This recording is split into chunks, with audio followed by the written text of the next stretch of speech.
제가 찜질을 많이 권해요. 현대인들이 그 구들장 원리가 없어지고 아파트 침대 문화로 되면서 체온이 자꾸 떨어져요. 근데 체온이 떨어지는 건 못 느끼고 심장이 뜨거운 것만 느껴서 다 열이 많다고만 이제 생각하는 거죠.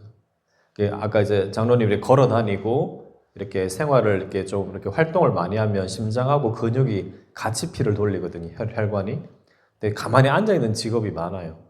그러다 보니까 심장 혼자서 일을 하니까 다 열이 많다고 착각을 해서 자꾸 이제 차가운 것만 먹다 보니까 잘 때도 이 체온이 잘 안 올라가는 거예요. 그래서 이 아랫배가 점점 차가워지면 그때 말씀드린 대로 물이 폐로 잘 안 가고 폐에 물이 부족하면 심장의 열을 못 꺼주면 가슴에 불이 나요. 저는 이제 그것 때문에 그런지 몰라도 이 되게 좀 이렇게 충격적인 사건, 사고 이런 것들이 다 연관이 된다고 생각해요. 옛날 분들은 그래도 좀 이렇게 수훈하셨거든요. 근데 우리나라가 좀 이렇게 이 구들장 문화가 없어지면서 이 화가 많아지는 것 같은. 또 음식도 이제 88 올림픽 이후로 잘 먹고 옛날에 막 홈플러스 생겼을 때 막 마트 가서 한 카트에 막 가득 싣고 와서 막 원플러스에서 싸니까 많이 먹고 했는데 그 일본 같은 경우는 그 온천을 많이 하거든요. 그래서 이제 배를 따뜻하게 하고 물도 좀 따뜻하게 먹고 소식을 한단 말이에요. 근데 이렇게 장수하는 사람도 많지만 이 배가 따뜻하면 물이 폐로 잘 올라가서 심장의 열을 잘 꺼줘요. 이 얘기를 왜 하냐면 저는 이제 들은 내용인데 이제 외국 해외 여행을 갔는데 이제 일본 사람들은 뭔가 불평했을 때 조곤조곤하게 얘기한다는 거죠. 근데 한국 사람들은 덮어놓고 막 화가 확 나가지고 막 불이 나가지고 막 참지를 못하는 그게 이제 제가 봤을 때는 의학적으로 봤을 때는 이 구들장 문화가 없어지고 옛날에 식당에 가면 엽차라 그래서 따뜻한 물을 이렇게 줬단 말이죠. 식사. 근데 오늘날 다 냉장고에 물 넣어놓고 다 찬물만 주고 그런 것들이 결국 배가 차가워지면 가슴이 뜨거워지는 원리를 알기 때문에 그런 사람한테 뭐 약을 주고 침을 주고 이게 우선시 돼서는 안 되고 위아래가 순환이 돼야 되거든요. 그 혹시 그 경락이 12개인 거 아세요? 12경락 들어보셨어요? 12경락이 있어요. 우리 12다리 있잖아요. 혈자리가 365개. 되게 비슷하죠. 그죠? 근데 12경락이 있는데 그는 팔다리에 있는 거예요. 근데 몸통에 있는 경락이 인맥하고 동맥이라는 건데 들어보셨나요? 있거든요. 앞쪽에 인맥, 뒤로 동맥인데 우리가 팔다리가 잘려도 죽지는 않잖아요. 몸통은 잘리면 즉시 죽죠. 그래서 이 임동맥이 심장에서 이렇게 심장의 열이 이렇게 밑으로 떨어져요. 그런 다음에 뒤로 가요. 이렇게 돌아요. 이렇게 앞뒤로 이걸 소주천이라 하거든요.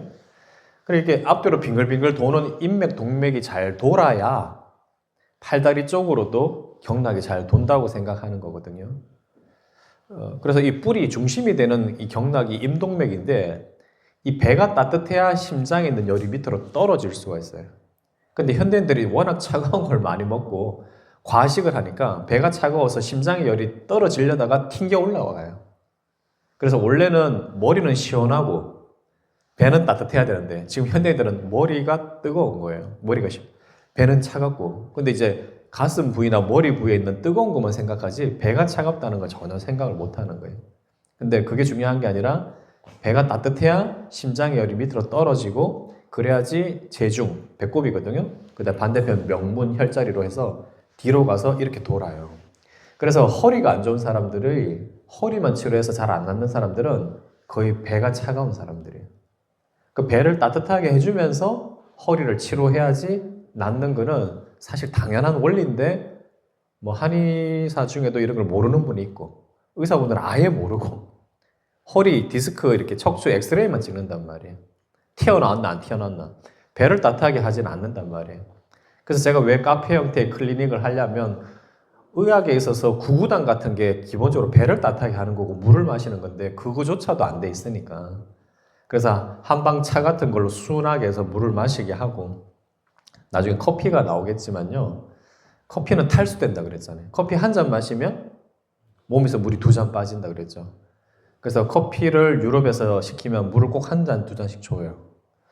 두 번째는 우리가 피곤을 느끼는 물질이 있어요.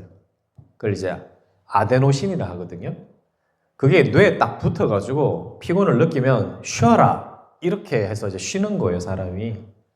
근데 이 아데노신하고 모양이 똑같은 게 커피예요. 그러니까 뇌에서 피곤을 느끼는 아데노신을 딱 받아들이는 수용체가 있는데 그 수용체에 내가 막 피곤해서 막 생기는 아데노신이 붙어야 될 자리에 커피가 탁 붙어버려요. 모양이 비슷하니까. 그럼 피곤을 느껴요, 안 느껴요? 커피 먹으면 못 느끼잖아요. 진짜 피곤을 이렇게 자극하려고 하는 아데노신이 붙는 게 아니라 이게 커피가 대신 붙어가지고 수용체에 얘가 가서 피곤하다고 이렇게 주인한테 알려야 되는데 못 알리는 게 지가 먼저 붙어가지고 그러니까 커피 먹으면 힘이 난다 그래. 제가 환자분들을 하고 대화해보다 보면 이게 어린이집 선생님들이 있어요. 이제 거기 원장님이 저한테 치료를 받는데 저한테 치료받고 나서는 찬물 먹으면 안 돼. 커피 먹으면 탈수돼. 이렇게 아무리 얘기해봐야 선생님들이 이마탄 병에다가 아이스 아메리카노를 가득해서 1리터 되는 거 종일 마신다는 거예요. 이거 안 마시면 힘을 못 쓴대요. 그게 뭐죠? 비슷한 거, 중독도 있는데 아까 아데노신하고 똑같은 비슷하게 생긴 커피가 뇌 수용체에 붙어서 피곤을 못 느끼게 하는 거예요. 피곤이 없어진 거예요? 숨기는 거예요? 숨기는 거잖아요. 그래서 과로가 될 수밖에 없는 거예요. 그리고 그런 커피가 기운이 이제 약기운 떨어지듯이 커피 기능이 떨어지면 막 피곤이 막 쌓이니까 막 이러저러 뭐 먹기도 해서 폭발적인 과식도 생기는 거죠. 그래서 우리가 뭔가 막 여러 가지 치료법이 계속 나오는데 과연 기본부터 하고 있는가? 그래서 의학도 사실 기본이 있는데 병원에서는 제가 있잖아요. 3분 진료, 5분 진료 뭘 가르쳐 줄 수가 없어요. 처방만 주는 거고. 뭐 한의원에서는 다 뭐 어떻게 하는지 잘 모르겠지만 제가 자연요법을 공부하다 보니까 또 이제 제가 그때 처음 얘기했을 때 암 환자나 난치병이 오니까 기본부터 안 돼 있는 경우 너무 많은 거예요. 암 환자인데 물을 안 마시는 거예요. 암이 생기는 원인 자체가 물 부족에서 시작하는데 물을 잘 안 마시고 있으니 어떤 치료가 될 수 있겠어요? 그러니까 말씀드린 구구단을 못 외우는데 수학을 어려운 걸 가르쳐 줘봐야 못하잖아요. 근데 그런 생각은 아무도 안 해본 거예요, 사실은. 그래서 제가 카페 형태 클리닉을 통해서 물부터 어떻게 마시고 배를 따뜻하게 하는 거. 일단 물하고 불만 들어가면 일단 그다음부터 돌긴 돌아요, 인동맥이. 우리가 탈수기가 천천히 돌면 안 되고 탈수기는 빨리 돌아야 되잖아요. 인맥, 동맥이 이렇게 팡팡팡 돌아야 돼요. 그래야 밑으로도 기운이 내려가고 머리로도 가고 잠도 잘 자고 발끝까지 피가 잘 가고 이 순환이 된단 말이에요. 근데 배를 차갑게 하니까 근데 배가 차갑다는 걸 아무도 모르는 거예요. 아무도 모르는 건 아니겠지만 강조하는 사람이 없죠. 그래서 다시 제가 말씀드리지만 병을 치료하기 위해서는 약만으로 낫지 않는다. 건강기능식품, 비타민제만 먹는다고 되는 게 아니라 음식만 잘 먹는 것도 물론 중요하지만 그걸로 되는 게 아니라 오른쪽에 운동도 해야 되는 거죠. 운동도 하지만 척추가 똑발라야 돼요. 그거는 척추에서 나오는 신경이 내부 장기하고 연결되기 때문에 그 서울에 가면 서울 말고도 많지만 위담 한방병원이라고 있어요. 이 위에 그 검사에는 안 나오는데 위 바깥쪽에 이렇게 담적이라는 게 있대요. 우리가 두꺼운 파카를 입으면 활동하기 어렵잖아요. 위장 음식이 과하게 먹으니까 찌꺼기가 이 위벽 밖에 꽉 껴가지고 위장이 안 움직여지는 거예요. 그래서 병원에서 못 고치는데 그 병원 가서 막 이걸 녹여가지고 치료하고 이렇게 하는데 뭐 100% 그거 가서 다 낫는다는 건 아닌데 제가 그분 최서영 원장님 그분도 장로님이시거든요. 목사님이신가 뭐 하여튼 그랬던 것 같아요. 나중에는 그분 책을 보면서 이 위장이 약해지면 위장 부위에 해당하는 척추가 틀어진다는 거예요. 저는 그게 벌써 읽은 지가 10몇 년 전의 책인데 그러니까 우리가 척추를 아무리 또또덕 맞춰놔 봐야 뱃속의 내부 장기도 기능이 정상적으로 돼야 척추가 똑발라진다. 제가 그거를 되게 인사이트가 컸어요. 그러니까 우리가 척추 교정도 이 케미컬 치료랑 같이 해야 되는구나. 그리고 또 인간은 이모션 파트, 제가 얘기 드렸잖아요. 그 병원에서 암 진단 받았어요. 3개월 시한부 선고받았는데 약간 소심한 남자분인데 3개월 뒤에 죽은 거죠. 네. 그래서 원인을 알고 싶어서 해부해보니까 오진이었던 거예요. 근데 사람은 그 얘기가 진실로 받아들이고 죽죠. 그러면 장로님 성경 말씀 얼마나 믿으세요? 말씀을 여호와는 나의 목자시니 내게 부족함이 없다. 그대로 탁 믿어버리면 우리 인생길 해결될 거 아니에요. 그죠? 그 오진이라고 3개월 얘기 듣고도 그 얘기 듣고 죽었는데 오진인데도 왜 우리는 하나님 말씀을 그대로 못 믿느냐. 저는 그게 딜레마였어요. 왜 안 믿겨지니까. 그대로 믿으면 뭔가 변화가 일어날 거예요. 그 사람처럼 죽든지 아니면 제가 살든지. 근데 그게 참 어려운 것 같아요. 그래서 사람은 emotion, chemical, structure 이 세 가지를 다 봐줘야 된다. 그리고 그 세 가지를 구현하기 위해서 그나마 제게 완벽하지는 않지만 5가지를 제가 쓴 거예요.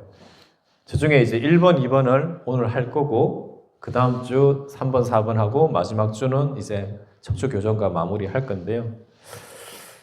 뭐 물에 대해서는 아무리 강조해도 지나치지 않는데 이제 물하고 질병하고 연결을 시켜야 되겠죠.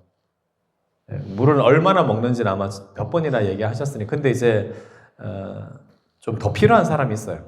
우리가 가뭄이 들어서 논바닥이 적적적 갈라지는데 물을 한 2-3바가지 이렇게 다라에 해가지고 퍼붓는데 뭐 아무 반응이 없네. 이렇게 얘기하면 안 되고 양수기란 걸 가져와서 막 퍼부어야지 해결이 될 거 아니에요. 그래서 옛날에 물을 많이 안 드셨던 분은 한 일주일 먹었는데 뭐 잘 모르겠다 이러면 잘 모를 수도 있어요. 양도 그냥 조금 한 500cc 정도, 700cc 워낙 물을 안 먹어서 내가 지금 많이 못 먹고 500 정도 먹었는데 일주일 먹었는데 큰 변화 없다. 없을 수 있어요. 그래서 점점 늘려 가셔야 되고 한 적혈구 수명이 120일이니까 한 3-4개월 정도, 100일 정도는 물 먹는 연습이 꾸준히 돼야 된다는 거죠. 그런데 이제 기준 자체가 TV에서는 2리터 마셔라. 어떤 데는 7잔, 8잔 마셔라. 기준이 없잖아요. 그래서 7잔 드세요? 집사님, 하루에? 1리터 드세요? 2리터 드세요. 장로님은 몇 리터 드세요? 기본으로 아침에 물 2잔. 물 2잔. 예. 그렇게 시작하시는 거죠. 물 많이 드세요? 저도 한 1리터는 예, 예. 그래서 저도 물을 굉장히 안 먹었던 사람이거든요. 20년 전에 물 공부하기 전에. 그래서 아니 물 먹을 밖에 차라리 몸에 좋은 오렌지 주스 먹지 뭐 이렇게 너무 지식이 없었던. 그런데 이제 물 공부를 서울에서 하면서 한 일주일, 2주일 먹는데 막 사람들이 알아봐요. 간호사들이 막 얼굴이 너무 막 하얘지고 막 얼굴이 너무 좋아져서 물만 먹었을 뿐인데. 그래서 물이 이렇게 큰 효과가 나냐? 너무 그냥 흔하니까 물이 무슨 치료 효과가 있나 이런 생각했지만 물이 굉장히 큰 효과도 있었고 제가 그때 설명드렸지만 우리 몸에 어떤 정보를 집어넣을 때 전달체가 있어야 돼. 우리 그 쿠팡에다가 주문하면 중간에 배달해주는 분이 있으시잖아요. 마찬가지로 우리가 음식을 먹거나 약을 먹거나 영양제를 먹는데 그게 분해돼서 내 몸에까지 정보가 전달되려면 물이 있어야 되는 거죠. 그래서 제가 사람 몸이 70%가 물이니까 거대한 웅덩이다. 근데 웅덩이에 물이 가득하게 있으면 돌을 던졌을 때 풍덩하고 물결이 일어나는데 웅덩이 속에 물이 없으면 돌을 던져도 반응이 없잖아요. 그러니까 물이 충분하지 않을 때는 내가 요번에 뭘 먹어보니까 효과 너무 좋더라. 옆에 친구가 먹더니 맞아 나도 먹어보니까 효과가 있더라. 근데 이 사람 먹으니까 효과가 없어. 내하고 체질상 안 맞는갑다. 이렇게 얘기할 수 있는 거예요. 근데 저는 그걸 물어보고 싶은 거예요. 잘 안 맞다는 사람한테 물을 제대로 먹는지. 제가 안타까운 거는 연예인분들 중에서 한약 먹고 살찐다는 내용이 특히 이금희 씨 같은 경우 있잖아요. 그 얘기는 벌써 오래전에 들었는데 뭐 제가 그런 분을 만날 수가 없으니까 아마 제가 봤을 땐 그럴 거예요. 물을 잘 안 먹는 사람이 이제 한약 같은 거를 먹었을 때 갑자기 식욕이 폭발할 수 있어요. 그러면 이게 멈출 수가 없어요. 그런데 제가 뇌에서 뭐라 그랬죠? 갈증과 배고픔을 같은 부에서 느낀다고. 평상시에 물을 잘 먹는 사람은 배고픔이랑 갈증을 구분할 수 있는데 물을 잘 안 먹는 사람들은 그게 구분 자체가 안 되는 거죠. 그래서 한약 먹고 너무 식욕이 많이 폭발적으로 늘었을 때 중간중간에 물을 먹는 연습이 돼 있으면 컨트롤이 됐을 거예요. 그리고 또 하나는 있죠. 밥을 먹었는데 그걸 제가 각설탕이라고 할게요. 밥을 먹었는데 물이 없으면 이 각설탕이 안 녹잖아요. 물이 있으면 각설탕이 녹아서 포도당이 돼서 뇌에 전달이 되면 그만 먹어라. 이렇게 될 건데 물이 없으면 각설탕이 들어갔는데 뇌에 전달이 안 되는 거예요. 그러니까 또 먹게 되는 거예요. 뇌에 필요한 포도당 공급이 안 되니까.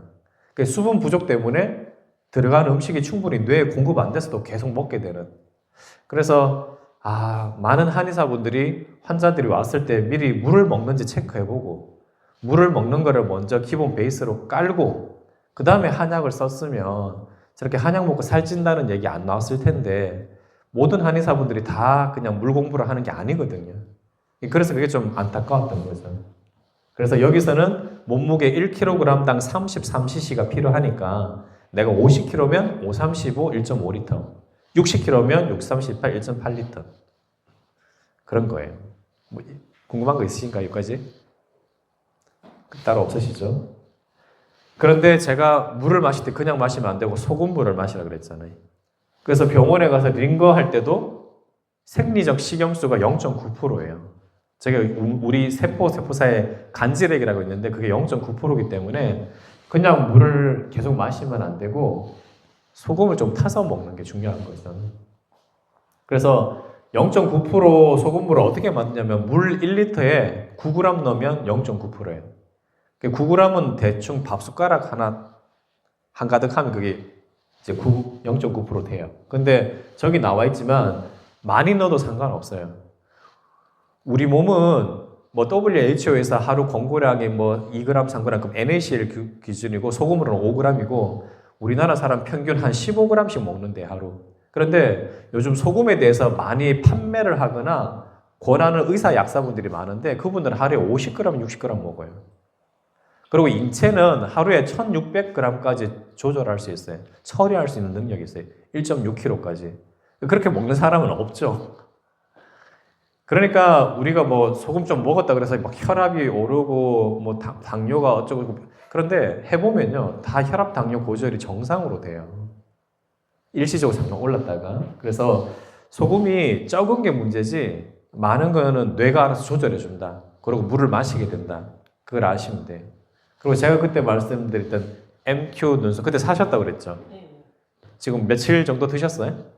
일주일 됐나요? 네, 일주일 정도. 어떠세요? 혈압이 좀 올라가요. 근데 아직 안 떨어졌나요? 자꾸 재보세요. 매일 아침마다 재보면 전적으로 재는데 네. 조금 얼마쯤 나온대요? 156? 150. 지금 나이 예. 70. 70이면 170이나 160까지 올라갔다가 내려왔다 왔다 갔다 해야 되죠. 145. 예, 그거는 또 그러다가 135. 네.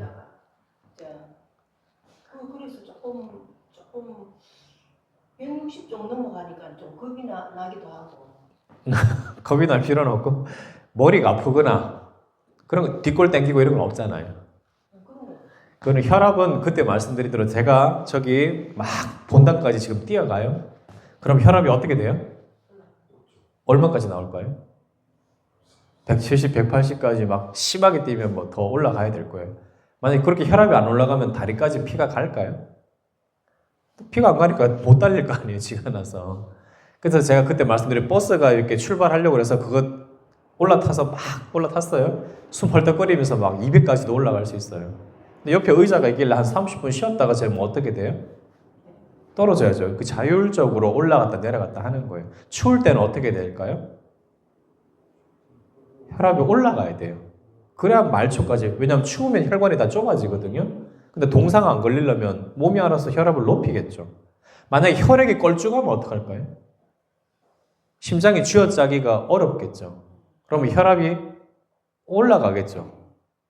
그렇게 생각을 해야 되는데 그때 70년도에 고혈압 연명이 생기면서 무조건 140에 90이라고 해버리니까 환경을 바꿀 생각은 안 하고 수치를 맞추려고 하다 보니까 약을 먹게 된다고 그랬잖아요. 그러니까 지금 저 말고도 저렇게 유튜브를 통해서 소금에 대해서 강의하시는 약사 의사분들 그분들 소금 전문가들 보면 혈압은 다 정상이 돼요. 의외로 소금을 잘 알더라고요. 그 말이 압니다. 그런데 재미있는 거는 이제 의사분들은 유튜브 딱 앞쪽에 썸네일이라 그러는데 딱 의사 가운 입고 아침에 소금물 먹으면 안 됩니다. 또 그런 유튜브도 있어요. 제가 하는 간 디톡스도 옹호하는 사람도 있지만 이거 절대로 하면 안 된다 이렇게 사람도 있어요. 그러니까 분별이 필요한 거예요. 그러니까 뭐가 맞는지 진짜 가려내는 게 쉽지 않다는 거죠. 여기 오른쪽이 이제 공장에서 이렇게 자료 화면인데 저렇게 공중에서 소금물을 분사를 시켜요. 분사를 시켜서 순간 결정되게끔 쫙쫙쫙 만드는 거죠.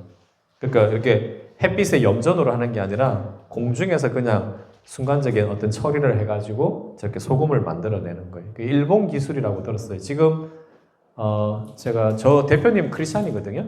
근데 지금 너무 사람들이 많이 요구를 해서 공장을 또 증축하고 있어요. 증축이 다 된 것 같더라고요. 그 다음에 이분이, 저는 이분한테 많이 배우는데, 이분이 이제 약국을 강남에서 잘 했어요.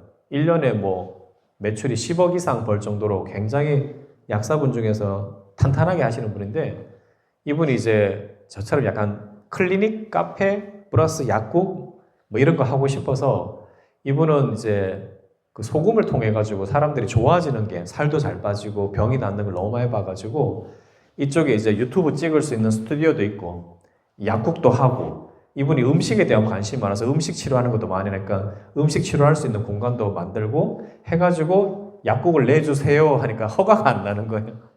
그러니까 허가가 안 나서 약국은 못하고 유튜브 하고 음식 치료하고 죽염을 판매하시는데, 저분은 이제 한 포씩 한 포씩 먹기 편하게, 물론 이제 아까 말씀 MQ 소금도 한 포씩 한 포씩 돼 있는 것도 있어요.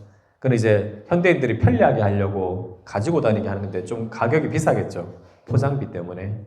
뭐 그래서 저는 뭐 상관은 없어요. 그래서 이러던 저러던 뭔가 처음에는 익숙해져야 되니까 조금 돈이 들더라도 이렇게 한 포씩 가지고 다니는 게 편리하면 삼다수 물병이 있으니까 거기다 집어넣고 흔들어서 먹고. 근데 소금은 따뜻한 물에 타면 탈수록 덜 짜요.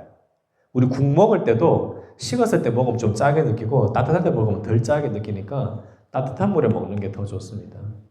그리고 다이어트 할 때 반드시 소금을 먹어야 돼요. 이거를 별로, 이렇게 저도 몰랐지만 대부분 사람들이 잘 모르는 것 같아요. 그래서 그 많은 분들이 원장님 열심히 운동하는데 밥도 적게 먹고 살이 안 빠진다는 거예요. 계속 키로수는 똑같대요. 그럴 때 소금물을 먹어줘야 돼요. 저기 읽어보시면 보세요. 우리가 다이어트 할 때 뭐 어떻게 밥 양을 줄이죠. 운동을 많이 하죠. 밥 양을 줄이면 어떻게 되냐면 우리 몸이 항상 평상시에 먹을 때 일부 저장해놔요.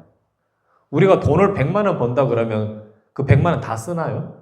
좀 아껴놨다가 저축해놓잖아요. 그다음 필요할 때 쓰려고. 우리 몸도 밥을 먹으면 이 글리코겐이라는 형태로 근육하고 간에 저장을 해놔요.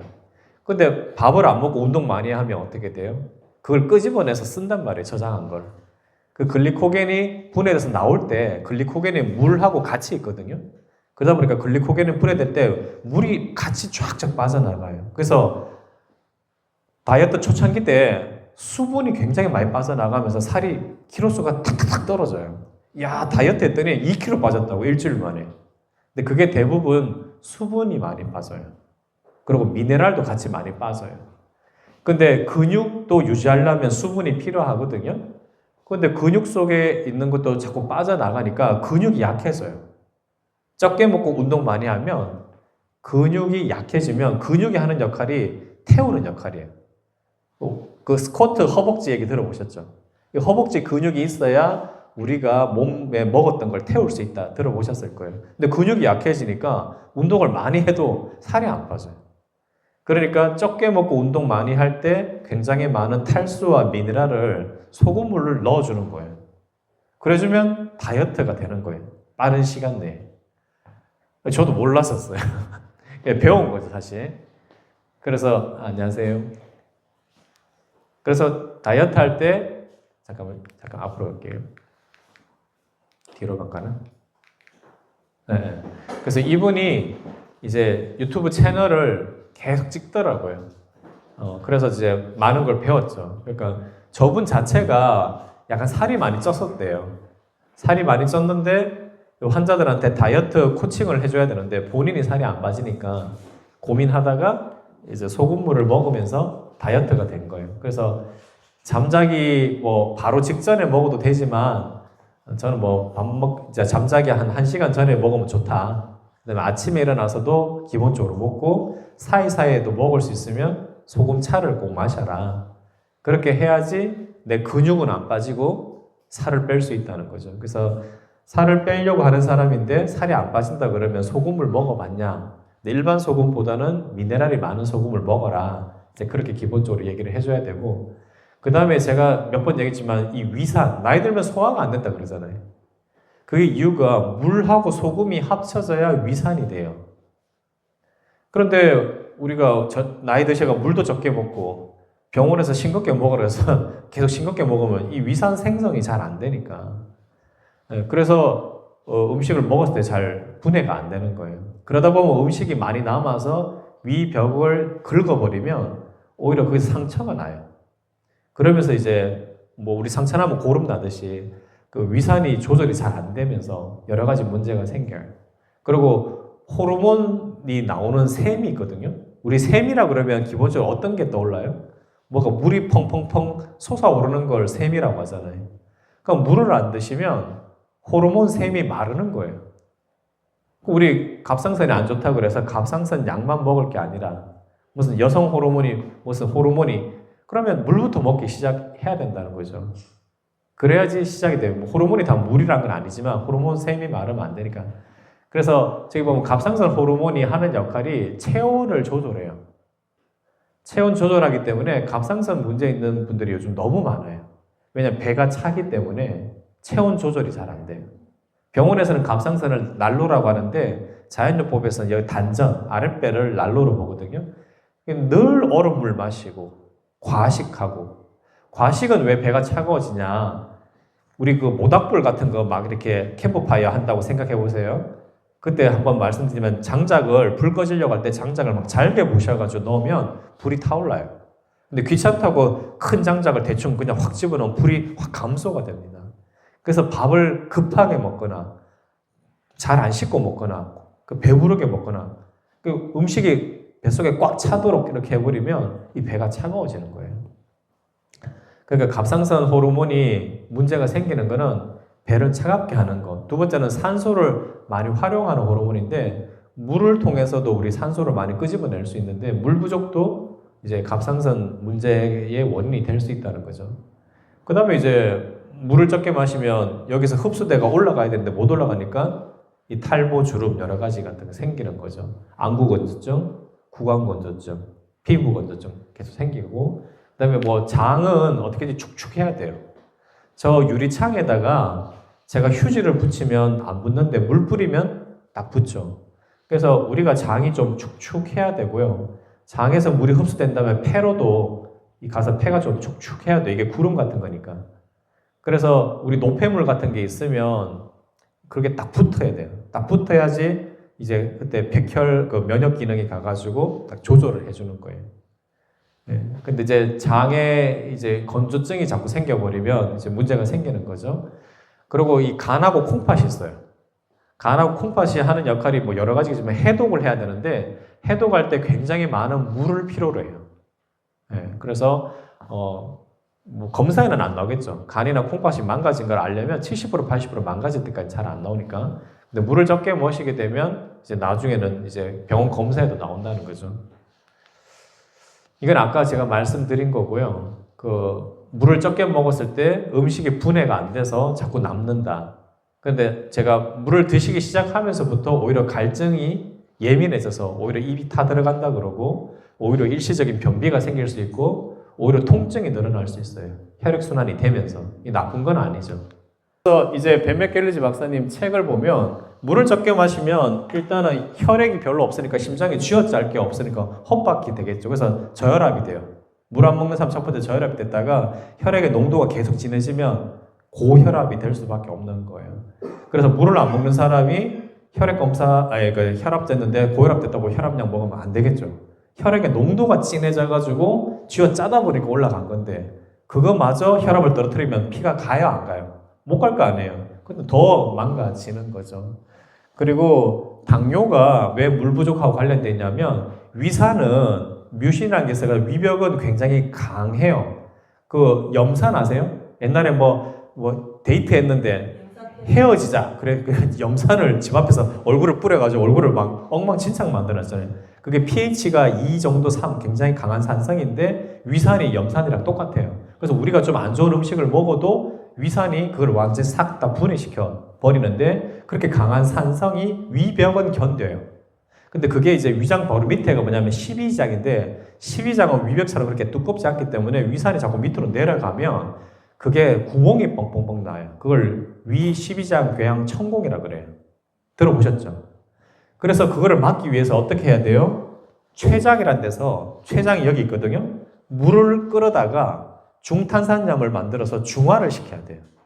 위산이 강하니까 췌장에서 물을 이용해서 중탄산염을 만들어서 위산을 중화시키는 게 굉장히 중요해요. 안 그러면 그 천공이 생기니까. 그런데 물을 적게 마시잖아요. 그러면 췌장에서 중탄산염을 잘 못 만들어내요. 그러면 몸에 있는 여러 가지 물을 최대한 끌어다가 중탄산염을 만들다 보니까 그때 뭘 못 만들죠? 인슐린 분비 잘 안 돼요. 당뇨가 그래서 올 수 있어요. 그래서 물 부족이 췌장이 원래 기능이 여러 가지 있을 거 아니에요? 그 중에 위산을 중화하는 기능이 너무나 중요하니까 그게 집중하다 보니까 인슐린 분비를 할 틈이 없는 거예요. 이해되시죠? 그래서 당뇨의 원인은 정말 많아요. 그 중에 물 부족은 기본적으로 베이스로 깔린다는 거죠. 그 아까 저기 아토피가 있다 그랬다. 그 다음에 이제 아까 물이 부족하면 코가 막힌다 그랬죠. 코가 건조해지면 히스타민이라는 게 나와서 콧물이 줄줄줄 나오고 아니면 섬모가 작동을 못하니까 아예 코를 막아버려요. 그래서 막 코로 숨을 못 쉬니까 입으로 숨 쉬다가 편도까지 부어버리는 그런 경우가 많죠. 그래서 코 스프레이를 좀 해주는 것도 나중에 나오니까 보시면 되고 그 다음에 저기 류마티스 관절, 뭐 두통, 요통, 통풍, 신장 결석, 뭐 골다공증 저 원리는 똑같아요. 혈액이 물 부족하면 혈액이 탁해지죠. 그럼 피가 약알칼리인데 산성화된다. 피가 산성화되면 뼛속에 있는 칼슘이 알칼리거든요. 그 알칼리가 나와서 산성화된 피를 중화한 다음에 잘 안 빠져나가요. 그게 관절에 자꾸 끼어버려요. 그러다 보니까 석회가 되고 혈관도 자꾸 막혀버려요. 칼슘 같은 것들이 이제 주변에 침착이 돼요. 혈관 주변에. 그리고 골다공증도 뼛속에 칼슘이 자꾸 피가 탁하면 빠져나오니까 골다공증 생길 수밖에 없죠. 그러니까 물을 먹는 연습, 소금차를 마시는 연습을 해야 되는데 자꾸 비타민 D 얘기만 하고 그러면 골다공증 약을 자꾸 먹으라는데 골다공증 약도 부작용이 있단 말이에요. 그 수치도 모르겠어요. 거기 맞추려고 그러면 좀 많이 약을 먹어야 되나 봐요. 그러니까 그런 것보다는 뼈에서 칼슘이 안 빠지도록 자꾸 그래 해줘야 되겠죠. 그리고 요즘 가장 많은 암 환자들도 물 부족에서 시작한다는 거죠. 넘어가라. 네. 그리고 이게 이제 아까 제가 설명드린 건데 제가 말씀드린 폐가 구름이라고 그랬잖아요. 물을 마시면 기도로 들어가서 폐로 가면 사람이 죽는 거예요. 그죠? 식도로 들어가서 장으로 가서 물이 흡수되는 거죠. 따뜻하면 좋고, 그 다음에 거기다 배찜질까지 하면 더 물이 많이 흡수돼서 폐로 가는 거예요. 그래서 폐가 촉촉해지면 코가 같이 건조해지지 않아요. 근데 폐가 만약 물이 부족해지면 이 코가 이제 건조해지면서 섬모가 작동을 못 해요. 섬모가 이물질을 막아야 된다 그랬잖아요. 이물질을 못 막고 건조해서 푹 죽어가 있으면 그냥 뇌가 알아서 코를 막아버리거나 히스타민을 통해서 꽉 콧물이 줄줄 나오게끔 그렇게 한다는 거죠. 그래서 급한 불을 끌 때는 막 코도 세척하고 뭐 하지만 근본은 이 몸 안에 물이 충분해야지 된다는 거죠. 그리고 사실 먹는 것보다 더 중요한 거는 호흡이에요. 호흡이 먹는 것보다 더 중요한데 우리가 숨을 쉴 때 어릴 때는 배로 숨을 쉬었어요. 그래서 숨을 들이쉴 때 아랫배에 풍선이 있다고 생각하시고 숨을 들이쉬면 배가 불룩 나와야 돼요. 지금 한번 해보세요. 숨 들이쉬면 배가 불룩 나와야 돼요. 내쉬면 후 바람 빠지듯이 쑥 나가야 돼요. 숨 들이쉬면 배가 불룩 나와야 돼요. 이렇게 하면 뭐가 좋냐? 여기 보면 횡격막이라는 게 있어요. 횡격막이 있는데 코로 숨을 들이셔서 배가 빵빵해지면 횡격막이 밑으로 내려가요. 내려가면서 폐가 확장되면서 폐 밑에까지 저 폐가 위에 있고 이렇게 길잖아. 이렇게 크단 말이에요. 이 밑에까지 공기가 다 들어가고 또 횡격막이 밑으로 내려가면서 여기에 장하고 임파가 많아요. 그걸 쥐어 짜줄 수 있어요. 노폐물을 잘 뺄 수 있는 거죠. 그래서 어릴 때 보면 애가 호흡할 때 배가 들락날락 하다가 어느 날 보면 어른들은 다 폐로만 흉식 호흡해요. 근데 이 아랫배까지 숨이 안 들어가요. 그래서 자꾸 배로 숨을 쉬는 거를 자꾸 의식을 해야 되는데 따로 의식하기 어렵잖아요. 그래서 따뜻한 돌멩이 같은 거를 배에 올려놓고 이거를 들락날락 호흡하는 그런 훈련도 해요. 그건 이제 차후에 이제 보시면 되고요. 그 다음에는 이게 이제 다이소에 가면 팔아요. 다이소에 가면 코 세척하는 소금이 있는데 저는 인터넷으로 계속 샀다가 다이소에 있다는 거를 이제 몇 달 전에 알았는지 작년에 알았는지 하여튼 알게 돼가지고 이게 30호에 1,000원이면 정말 싼 거예요. 근데 이제 코를 세척하는 기구가 보통은 제일 왼쪽에 있는 게 대부분이에요. 저게 다이소에도 저런 식으로 팔더라고요. 3,000원에 소금하고 이 용기를 파는데 저기는 이렇게 저 안에 긴 대롱이 있어요. 대롱이 있어서 이렇게 뒤집어서 하는 게 아니라 이렇게 가만히 있어서 쥐어짜면 물이 위로 쫙 솟구치거든요. 코를 이렇게 대가지고 쥐어짜면 일로 솟구쳐가지고 일로 들어가서 왼쪽으로 빠져요. 왼쪽으로 되면 오른쪽으로 나와요. 그래서 그렇게 해주면 그 속도가 갑자기 확 지나가면서 압력 차이가 나면서 이 안에 있는 찌꺼기가 이 안으로 이렇게 확 이렇게 나와서 잘 뱉어지거든요. 그래서 코가 좀 잘 안 나오던 사람들도 저 코 세척을 하고 나면 저 안에 있던 것까지 같이 나와주는 그런 효과가 나고, 이거는 이제 나잘 프레쉬는 이제 중력식인데 뒤집어 가지고 해요. 뒤집어서 하는데 병 뚜껑 쪽에 바닥 쪽에 이제 버튼이 있어요. 그 버튼을 딱 누르면 일정한 압력으로 나와요. 앞에 거는 보통 이렇게 자기가 손으로 쥐어 짜야 되니까 좀 세게 차면 세게 나와가지고 귀가 약간 멍멍하는 경우도 있는데, 이쪽은 약간 가격은 좀 차이 나지만은 버튼을 누르면 수압이 일정하게 나와요. 그래서 좀 하기가 편해요. 그래서 요거를 저녁에 한 번씩이라도, 심할 때는 아침 저녁으로 하는데 그렇게 하는 거를 권해요. 저도 이거를 벌써 10몇 년째 계속 쓰고 있는데 그냥 보통 치실 이제 다이소 가면 치실이 있잖아요. 아니면 이렇게 조그만 치간 칫솔도 있고 이제 그런 것도 하는데 제가 이제 잘 그걸 못 하더라고요. 저는 저걸 먼저 10몇 년 전부터, 다이소가 생기기 전부터 원래는 저 워터픽이라는 건데 저렇게 무선이 없었어요. 유선만 있어가지고 이런 통에다가 물 가득 넣고 전기 꼽아가지고 물이 막 분사되면 양치를 다 했다고 생각하는데도 저걸로 쏘면 막 튀어나오는 게 많았었어요. 뭐 김가루 그래서 야, 이거 양치가 완벽한 게 아니구나. 이제 그걸 알았는데 이제 휴대용도 많이 나오고 여러 회사에서도 많이 만들어내요. 근데 이제 대표적인 게 워터픽이고 이쪽은 아쿠아픽인데, 저는 이제 아쿠아픽이 좀 가격도 저렴한데 효과가 좋아서 이제 쓰고 있는데, 저런 거를 저는 젊을 때부터 좀 하는 게 맞지 않나 생각하는 게, 이 치아가 계속 이게 문제 생기는 게 하루아침에 생기는 게 아니라 단계적으로 계속 망가지더라고요. 특히 이게 어금니 쪽에 끼어 있는 것들이 잘 배출이 안 되거든요. 또 사랑니 같은 경우도 자꾸 이물질이 낀다고 이제 사랑니를 빼라 그러는데, 사랑니가 또 심장하고도 연관이 있대요. 제가 이 치과 선생님하고도 공부한 적이 있거든요. 그래서 이빨 같은 거 함부로 빼면 안 된대요. 이 뇌하고 연결되어 있기 때문에. 근데 치아 교정할 때 막 이빨을 빼거든요. 근데 이 비발치 교정도 있더라고요. 꼭 필요한 거 아니면 이빨을 빼지 말고, 그리고 이제 치아를 이렇게 빼고 나서 이게 염증이 생겨서 심장으로 염증이 가서 바로 죽는 사람들도 꽤나 있다고 하더라고요. 그러니까 야, 이거 생각보다, 옛날에 왜 이빨 빼고 바로 소금물로 양치한 거 아세요? 어르신들이 막 시켰잖아요. 다 일리가 있던 거예요. 염증이 생기면 안 되니까. 그렇기 때문에 그런 사소한 풍치라든지 이런 걸 막기 위해서라도 양치는 하더라도 이 물로 이렇게, 아까 코 세척도 하지만 물로 이렇게 쌓아가지고 치아 사이에 있는 찌꺼기도 제거하고, 이제 치아에 붙어있는 치석이라는 게 있어요. 그것도 이제 스케일링해서 6개월에 한 번씩 하잖아요. 그것도 저게 좀 제거되는 것 같았어요. 왜냐하면 저게 손에 대보면 굉장히 세요.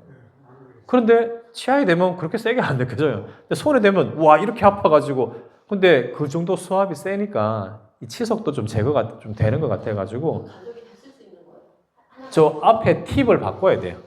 팁을 몇 개 사가지고 바꿔도 돼. 저거 한번 충전해도 한 달간 써요. 한 달. 네, 충전했었습니다. 아, 장로님 이미 쓰고 계시나요? 언제부터 쓰셨어요? 오래되셨나요? 몇 년 됐어요? 요즘 또 아들이 하나. 그때는 어떻게 알고 하신 거예요? 어디 뉴스에서나? 좋다고 해서. 좋다고 해서.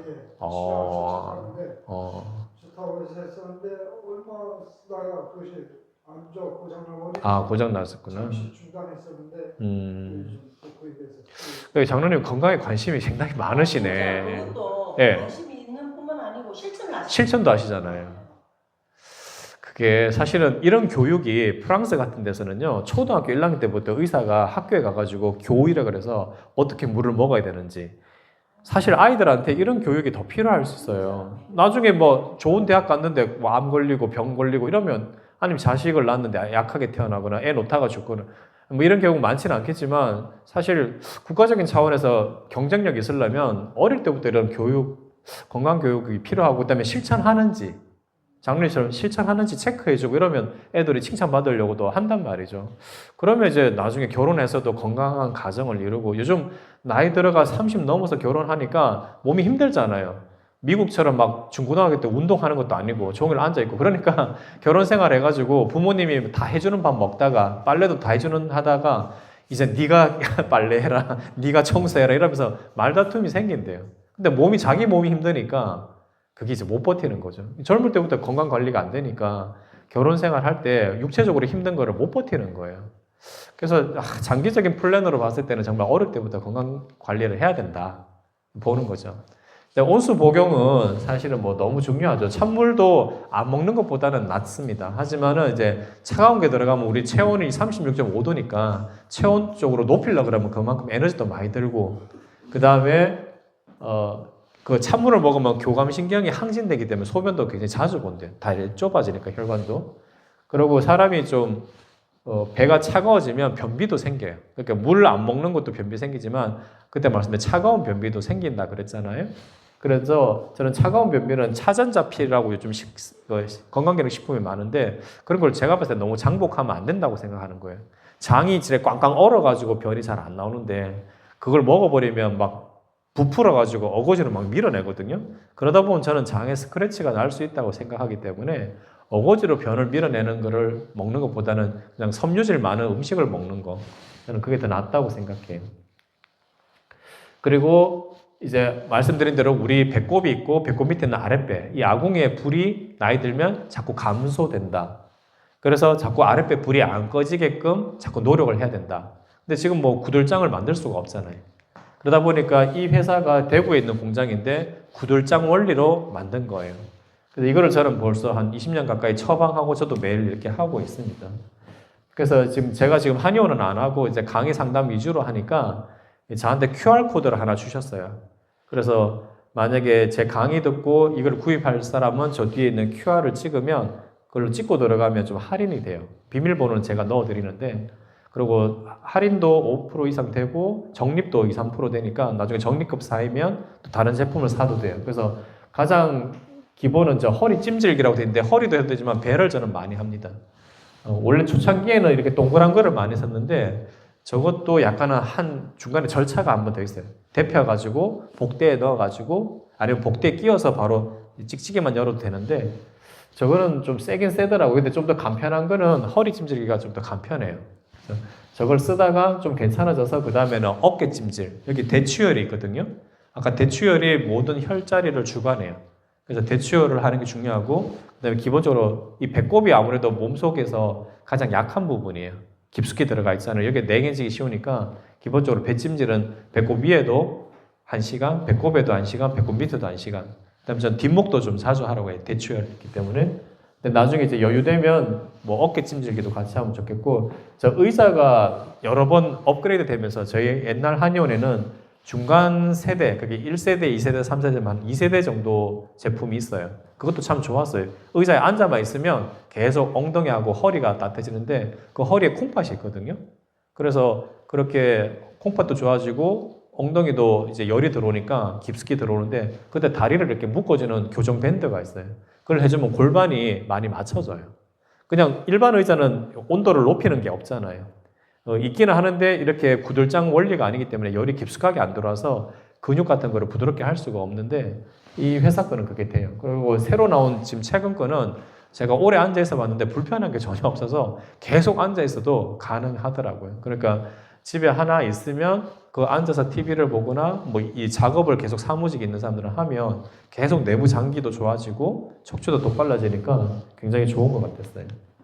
그리고 이거는 이제 제가 돌멩이로 된 걸로 꼭 찜질을 해라 하는 이유가, 일반적인 핫팩, 전자레인지에 데펴서 하거나 전기 꼽아서 하거나 물 부어서 하는 핫팩은 피부만 뜨겁게 하지 열이 깊숙하게 못 들어가요.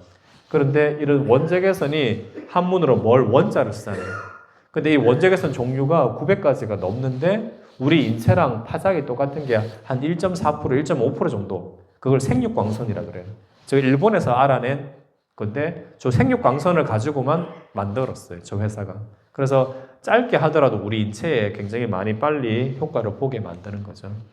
저런 것들을 이제 하면 좋을 것 같아요. 그래서 옛날에는 냉증이라든지 암 환자들이 많지 않았대요.